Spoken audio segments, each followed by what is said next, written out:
Sending National Guard troops into an American city is a tragic act. It means civil trust and persuasion have collapsed. Determining whether the president or local officials are responsible for the tragedy lies in the balance between liberty and order. Liberty without order leads to anarchy. No rights are safe. Order without liberty is tyranny. Individual freedom dies. The founders designated local officials closest to the citizens as the primary guardians of this balance. They feared a federal response might be driven by national passions and politics. But sometimes local officials fail. So what should guide a president when he steps in?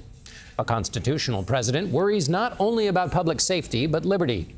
Can he picture dissenters as citizens with rights or only as enemies?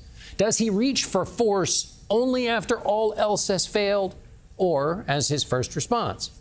A president must act proportionally, measuring both necessity and scope. On necessity, the constitutional threshold is not merely if there is violence in a city, but if local governance has totally collapsed.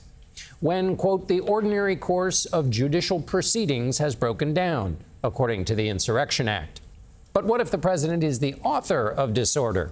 When federal officers describe protests as low energy, but the president calls the city war-ravaged, proportionality is gone. Necessity has been invented, not observed. The second aspect of proportionality is scope. Is the level of force equivalent to the harm? As Alexander Hamilton put it, national government action must be proportioned to the extent of the mischief. The framers built layers of government to make such choices slow, not easy. Killing a fly with a shotgun kills the fly, but the debris is constitutional trust. When the state meets dissent with more force than necessary, instead of persuasion, democracy suffocates. Its oxygen is trust and restraint. Without them, politics becomes an armed monologue.